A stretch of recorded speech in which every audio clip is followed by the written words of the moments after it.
नमस्कार, जय हिंद दोस्तों। स्वागत है आपका अपने YouTube channel important MCQ by Sandeep में। डीएलएड थर्ड सेमेस्टर की तैयारी के क्रम में आज हम 10 प्रश्नों का मॉडल पेपर फिर से लेकर आए हैं। ये प्रैक्टिस सेट नंबर 13 है।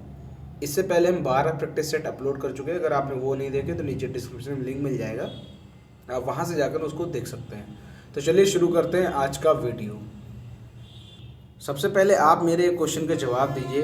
3 की पावर 4 गुणे 3 की पावर 5 गुणे 3 की पावर -9, इसका मान क्या होगा? नीचे कमेंट में बताइए। फटाफट इसका अगर आपको आंसर आता है तो नीचे कमेंट में बताइए कि इसका आंसर क्या आएगा।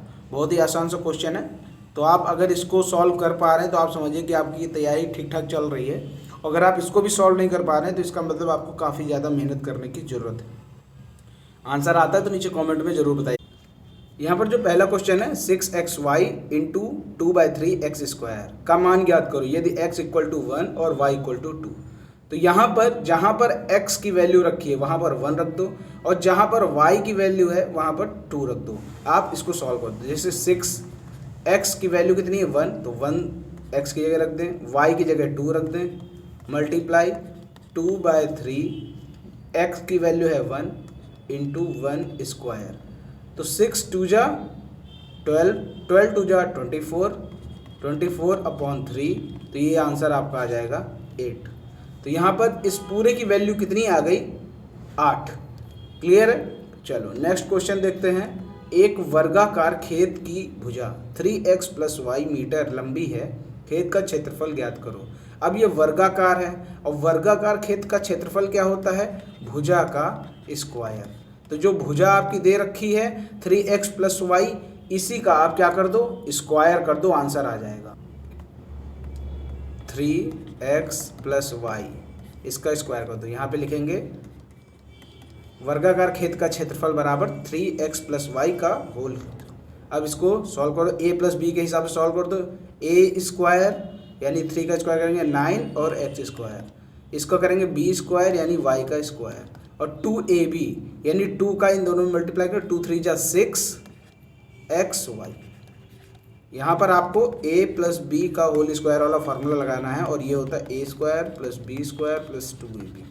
ठीक है, तो इसको कैसे सॉल्व किया गया ये तो आप आसानी से समझ गए होंगे। तो ये आपका वर्गाकार खेत का क्षेत्रफल निकल के सामने आ गया। नेक्स्ट क्वेश्चन पर आते हैं। क्वेश्चन नंबर 3 है। यहाँ पर ACB का मान ज्ञात करना है। ACB, इसका मान ज्ञात करना है आपको। तो ध्यान से देखेंगे, यहाँ पर हमें केवल OAB दे रखा है 30 डिग्री, और हमें ज्ञात करना ही है। तो इसको ज्ञात करने के लिए हम यहाँ पर इस पूरे डायग्राम में रिलेशन देखेंगे, इसका किसके साथ रिलेशन बन रहा है। इसका रिलेशन बन रहा है एंगल O के साथ। यहाँ पर क्या होता है, देखो ये सेंटर से जुड़ा हुआ है और ये परिधि से जुड़ा हुआ है। तो यहाँ पर इसका एक तरीके से सूत्र कह सकते हैं कि एंगल AOB ये जो बराबर होगा ये इसका दुगुना होता है। तो angle AOB equal to 2 into angle AOC, या फिर हम इसको ऐसे भी कर सकते हैं angle AOC equal to 1/2 angle AOB, यानी ये जो एंगल होगा वो इसका आधा होगा। चलिए इसको करके दिखाते हैं आपको। चलो यहाँ पर देखते हैं। सबसे पहले तो हमें ये पता होना चाहिए कि एंगल AOB कितना है। ठीक, अब आगे देखो, यहाँ पर त्रिभुज है। त्रिभुज OAB में क्या क्या है? एंगल O है, एंगल A है और एंगल B है। इन तीनों को जोड़ करेंगे कितना आएगा? 180। ये तो पता है त्रिभुज के अंतःकोणों का योग कितना होता है? 180। अब यहाँ पर एंगल A दे रखा है सिर्फ, तो इसकी जगह 30 कर दो। एंगल O हमें पता नहीं है, एंगल B हमें पता लगा सकते हैं, क्योंकि देखो जो OA है, ध्यान से देखना, OA और ये OB के बराबर है। तो इन क्यों बराबर है? क्योंकि ये दोनों त्रिज्या हैं, ये भी पता है आपको। अब इनके जो सामने के कोण होंगे वो भी बराबर होंगे, यानी OA के सामने है एंगल B और OB के सामने है एंगल A। तो एंगल A 30 है तो एंगल B भी 30 हो जाएगा। ठीक, अब यहाँ से आप एंगल O निकाल सकते हैं। तो 30 30 60 हो जाएगा, 60 बराबर के उस तरफ जाएगा, 180 में 60 घटेगा तो आएगा 120। अब एंगल O कितना निकल के आ गया? 120 निकल के आ गया। अब हमने आपको बताया था कि एंगल ACB ये आधा होगा एंगल ओ का, तो आधा होगा 120 का, तो ये आपका निकल के क्या आ गया 60 डिग्री। तो एंगल ए सी बी कितना आया 60 डिग्री यहाँ पर निकल के सामने आ गया। ठीक है, मैंने शॉर्ट फॉर्म में बता दिया है, आप इसको जब परीक्षा में करेंगे तो अच्छे से बड़ा बड़ा करेंगे। प्रश्न संख्या 4 यहाँ पर है, एक त्रिभुजाकार क्षेत्र का क्षेत्रफल 45 वर्ग सेंटीमीटर और आधार 15 सेंटीमीटर है, इसकी ऊंचाई आपको ज्ञात करनी है। तो एक त्रिभुजाकार क्षेत्र का क्षेत्रफल कितना होता है, क्षेत्रफल बराबर 1/2 गुणे आधार गुणे ऊंचाई। ठीक, ये इसका सूत्र है। अब यहाँ पर क्षेत्रफल दे रखा है 45, तो क्षेत्रफल की जगह 45 रख दो, आधार की जगह 15 रख दो, और ऊंचाई तो आपको निकालनी है और इसको आप आसानी से निकाल सकते हैं। सबसे पहले इसका हम लोग सूत्र लिख देते हैं, त्रिभुज का क्षेत्रफल बराबर 1/2 गुणे आधार गुणे ऊंचाई। ठीक, क्षेत्रफल दे रखा है 45, 1/2, आधार कितना दे रखा है 15, ऊंचाई आपको निकालनी है। ठीक, अब यहाँ पर क्या करो, अब जो नीचे है उसको मल्टीप्लाई में भेज दो, बराबर के उस तरफ जाना, क्योंकि डिवाइड में होगा तो उधर मल्टीप्लाई में हो जाएगा, इधर ये मल्टीप्लाई में है तो ये डिवाइड में हो जाएगा। अब इसको आप आसानी से अगर सॉल्व कर लेंगे तो बड़ी आसानी से आंसर आ जाएगा, 15 3 45, ऊंचाई आपकी निकल के आ गई 6, और ये क्या है सेंटीमीटर है, 6 सेंटीमीटर। तो ये आपका आंसर आ गया, 3 दूना 6, ये 6 सेंटीमीटर आंसर। बस केवल इसमें क्या करना था, सूत्र को इम्प्लीमेंट करना था। चलो नेक्स्ट क्वेश्चन करते हैं। देखो इसको ज़रा ध्यान से देखना, 15वां क्वेश्चन है ये, 12 गायें या 8 भैंसें एक चारागाह की घास 10 दिन में चर सकती हैं, तो 3 गायें और 3 भैंसें उसको कितने दिन में चर सकेंगी। सबसे पहले यहाँ बता रहे 12 गाय या 8 भैंसें एक चारागाह की घास 10 दिन में चर सकती, यानी 12 गाय जो हैं वो किसके बराबर हैं, 8 भैंसों के बराबर हैं। ये तो क्लियर हो गया, जैसा कि पहली ही लाइन में दे रखा है, 12 गाय हों या फिर 8 भैंसें हों ये 10 दिन में चर लेते, तो यानी ये दोनों इनकी कैपेसिटी बराबर है। यहाँ पर क्वेश्चन में पूछ रहा है 3 गाय और 3 भैंसें उसको कितने दिन में चरेंगी। या तो हम गाय को भैंस में कन्वर्ट कर लें या फिर भैंस को गाय में कन्वर्ट कर लें, तो हम लोग गाय को ही कन्वर्ट कर लेते हैं। 1 गाय बराबर 8/12, ये इधर आ जाएगा। ठीक, तो 1 गाय बराबर कितनी भैंसें हो गई, 8/12 भैंस। अब प्रश्न में पूछ रहा है 3 गाय के बारे में, तो 3 गाय किसके बराबर हो जाएंगी, 8/12 गुणे 3। जब इसको सॉल्व करेंगे 3 चौको 12 और 4 दूना 8, 3 गाय जो होंगी वो 2 भैंसों के बराबर होंगी। तो यहाँ पर एक चीज़ क्लियर समझ में आ गई कि यहाँ पर क्या पूछ रहा है, 3 गायें और 3 भैंसें, तो 3 गायें हैं 2 भैंसों के बराबर, तो प्रश्न में ये पूछ रहा है कि 3 भैंसें ये और 3 गाय 2 भैंसों के बराबर है, तो ये कुल मिलाकर 5 भैंसों के बारे में प्रश्न में पूछा जा रहा है। ठीक है, अब यहाँ पर आप क्या कर सकते हैं, आप वैसे ही तीर वाली तरह क्वेश्चन कर सकते हैं इसको, जैसे एक तरफ हम लिख दें भैंस और एक तरफ लिख लें दिन। जब स्टार्टिंग में पहली लाइन में लिखा 8 भैंस थी तो 10 दिन में घास चर पा रही थी, अब यहाँ पर ये 5 भैंसें हैं, यानी भैंस कम हो गई हैं, तो उसी को चरने में हमें कितना दिन लगेगा, ज़्यादा दिन लगेगा या कम दिन लगेगा, आप खुद ही समझ जाओ। 8 भैंसें तो 10 दिन में चर रही, अब हम भैंस कम हो गई तो हमें दिन ज़्यादा लगेंगे, तो ये तो हमें ऐसे ही तीर लगेगा। जब एक राशि के बढ़ने पर दूसरी राशि घट जाती है तो तीर अपोजिट साइड में लग जाते हैं, ये तो आपको पता है। ठीक है, अब इसको जैसे हम लोग सॉल्व करते हैं वैसे सॉल्व करो। x/10 बराबर 8/5, आगे देख लो, इसको सॉल्व कर लेते हैं। x/10 और 8/5, इसको सॉल्व करेंगे तो x = 8, 10 डिवाइड में उधर जाएगा, मल्टीप्लाई में हो जाएगा, 5 दूना 10, 2 चौको 2 अट्ठे 16, तो ये कितना आ गया 16 दिन। अगर हम बात करें कि 5 जब भैंसें हैं तो उन्हें कितना दिन लगेगा, 16 दिन लगेगा उस घास को चरने में। इस तरह का क्वेश्चन 2 नंबर में आता है, थोड़ा सा टिपिकल लगता है देखने में लेकिन होता आसान है। चलो नेक्स्ट क्वेश्चन देखते हैं, क्वेश्चन नंबर 6। शारदा 15 साल की, शारदा कितने साल की है, 15 साल की। माँ कितनी की है, 45 साल की। अब बोल रहे हैं जब शारदा 30 साल की हो जाएगी तो माँ कितने साल की हो जाएगी। अब ये 15 साल से कितने साल की हो गई, 30 साल की। कितने साल बढ़ी? 15 साल बढ़ी। और जब 15 साल ये बढ़ेगी तो कितने की हो जाएगी? 60 साल की। उम्मीद करता हूँ ये चीज़ समझ में आ गई होगी। कहीं पर आप लोग 15 दूना 30 के चक्कर में 45 दूना 90 न कर बैठे। इसीलिए आयु वाले क्वेश्चन में थोड़ा सा ध्यान देने की ज़रूरत होती है। यहाँ पर वो समानुपात वाला फॉर्मूला नहीं लगता है, यहाँ पर वर्षों के हिसाब से ही चलता है। शारदा अगर 15 साल की थी तो वो 30 साल की हो गई, यानी 15 साल बड़ी हो गई। माँ 45 साल की थी तो वो भी 15 ही साल बड़ी होगी। वो कितने की हो जाएगी? 60 साल की। नेक्स्ट क्वेश्चन पर आते हैं। अगला क्वेश्चन क्या है? प्रश्न संख्या 7 है। कमरे की लंबाई 3.5 मीटर, चौड़ाई 3 मीटर, ऊंचाई 3 मीटर, चारों दीवारों पर 15 रुपये प्रति वर्ग मीटर की दर से सफ़ेदी कराने का व्यय ज्ञात करो। तो जब हमें सफ़ेदी करानी है और प्रति वर्ग मीटर में बोल रहे हैं तो हमें सबसे पहले क्या निकालना पड़ेगा? कमरों की चारों दीवारों का क्षेत्रफल। तो कमरों की चारों दीवारों का क्षेत्रफल क्या होता है? 2h L + b। यहाँ पर h कितना है, यानी हाइट कितनी दे रखी है? 3।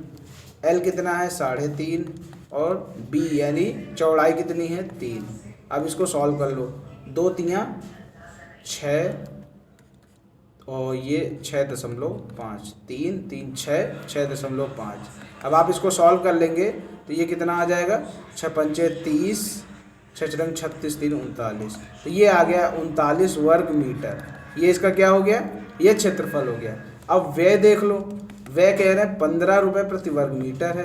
तो 15 और क्षेत्रफल कितना है? 39। इसको मल्टीप्लाई कर दोगे तो इसका कुल कितना रुपया लगेगा वो समझ में आ जाएगा। 15 गुणे 9 करेंगे, 15 9 है 135, 13 हासिल, 15 3 45, 45 और 13 58, 585 रुपये लग रहा है इस पूरे कमरे में सफ़ेदी कराने का खर्चा। तो ये आ गया आपका आंसर। उम्मीद करता हूँ ये चीज़ समझ में आ गया। देखो, जब चारों दीवारों पर सफ़ेदी करानी है तो हमें क्षेत्रफल पता होना चाहिए, क्योंकि इसका जो खर्चा है वो प्रति वर्ग मीटर की दर से बता रहे हैं। तो इसका क्षेत्रफल निकाल लिया। क्षेत्रफल निकालने के लिए जो इसका सूत्र होता है वो लगा दिया। सूत्र लगा के क्षेत्रफल आ गया। अब क्षेत्रफल में जितना रुपये प्रति वर्ग मीटर मांग रहा है उससे ही मल्टीप्लाई कर देंगे तो आपका आंसर आ जाएगा। नेक्स्ट क्वेश्चन देखते हैं वो क्या है। Question number 8। त्रिभुज के कोण समद्विभाजक के संगमन बिंदु को क्या कहते हैं? अब ये लैंग्वेज आपको कठिन लग रही होगी, चलो इसको हम करके आपको दिखा। अब एक त्रिभुज बना लेते हैं सबसे पहले। तो ये हो गया आपका त्रिभुज। ये बोल रहे कोण समद्विभाजक। तो ये कोण होता है। अब इसको बराबर 2 भागों में बांटते हुए एक लाइन खींच दो। टेढ़ी हो गई थोड़ी। और एक ये। तो ये जो बिंदु बना, इसका जो संगमन बिंदु है इसको क्या कहते हैं?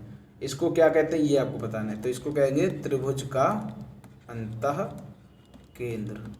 इंग्लिश में कहेंगे इन सेंटर। दोनों में बता दें, हिंदी और इंग्लिश में, ठीक है। अगर हिंदी में आ जाए तो भी सही कर सको और इंग्लिश में आ जाए तो भी सही हो जाए। त्रिभुज के जो कोणों को 2 भागों में विभाजित करती है और जो रेखा जाती है, तीनों कोणों को जो मिलाती है रेखा बिंदु, उसको कहते हैं अंतः केंद्र, इन सेंटर। क्वेश्चन नंबर 9 है। यहाँ पर समांतर माध्य ज्ञात करना है। भार दे रखा है, बारंबारता दे रखी है। तो आपको इसमें क्या करना है? सबसे पहले तो यहाँ पर आपको क्या करना है? 3 कॉलम खींचने हैं। यहाँ पर भार, बारंबारता और यहाँ पर इन दोनों का मल्टीप्लाई fx। कैसे इसको सॉल्व करेंगे वो देखते हैं। इस तरह आपको 3 कॉलम खींच लेने हैं। पहले में भार, बारंबारता और तीसरे में इनका मल्टीप्लाई। यहाँ पर देखो, इन दोनों का मल्टीप्लाई करके यहाँ पर आया है 40 और 8 का मल्टीप्लाई किया गया तो 320 आया। ऐसे ही करके ये सारे मल्टीप्लाई आपको कर लेने हैं। और लास्ट में आपको ये जो यहाँ पर इन सभी का टोटल कितना आया, ये यहाँ पर लिखा हुआ है 1700। इन सभी का जो टोटल होता है वो है 40। यानी इसको कहते हैं सिग्मा एफ और इसको कहेंगे सिग्मा एफ एक्स। यानी इन दोनों का मल्टीप्लाई करके जो इन दोनों का जोड़ आया है वो यहाँ पर। अब यहाँ पर हमें समांतर माध्य निकालना है। तो sigma F x upon sigma F. तो यहाँ पर 1700/40। अब इसको आप सॉल्व करेंगे तो आप इसको सॉल्व करके देख लो इसका कितना आंसर आ रहा है। इसका आंसर आएगा, एक जीरो से ये काट दिया, 4 चौको 16, 1 बचा, 4 दूना 8, 2 बचे, 0.5। ये आपका आंसर आ गया 42.5। इसका समांतर माध्य निकल के आ गया। तो इस तरह इसको सॉल्व करना होता है, बड़ा आसान होता है। आप इसको एक बार दोबारा से देख लो ताकि आपकी ये अच्छे समझ में आ जाए, क्योंकि ये 2 नंबर में आना ही आना है, हर बार आता है, इस बार भी आएगा। क्वेश्चन नंबर 10 यहाँ पर देख लीजिए क्या दिया हुआ है। 2 की पावर -2 माइनस ब्रैकेट के अंदर -2 की पावर -3, फिर -2 की पावर -2 -3 की पावर -2, फिर ब्रैकेट बंद। इसको सॉल्व करना है आपको। इसको इस तरह सॉल्व किया जाएगा। सबसे पहले तो हमें क्या करना है कि जितने भी माइनस की पावर लगा है तो उन सबको प्लस में बदल लो, और पावर अगर माइनस में उसको प्लस में बदलना है तो जो संख्या है हमारी मेन वाली, इसको आपको पलटना पड़ेगा। यानी 2 है तो 1/2 करना पड़ेगा। अगर यही संख्या 2/3 की पावर -2 होती तो ये पलट जाती 3/2 की पावर प्लस में। ये जो माइनस में है ये प्लस में आ जाता। उसी तरह यहाँ पर 2 है तो इसको पलट के हमने 1/2 कर लिया, और ये जो पावर थी माइनस में ये प्लस में हो गई। इसी तरह इसमें सब में यही कर दिया गया है। ठीक है, सबको पलट के उनकी पावर आपको प्लस में कर दी गई है। अब इसको खोल दो, 1/2 का पावर 2 करेंगे तो 1/4 आ जाएगा। 1/2 की पावर 3 करेंगे, ये माइनस है, -1/2 की पावर अगर हम इसको मल्टीप्लाई करें,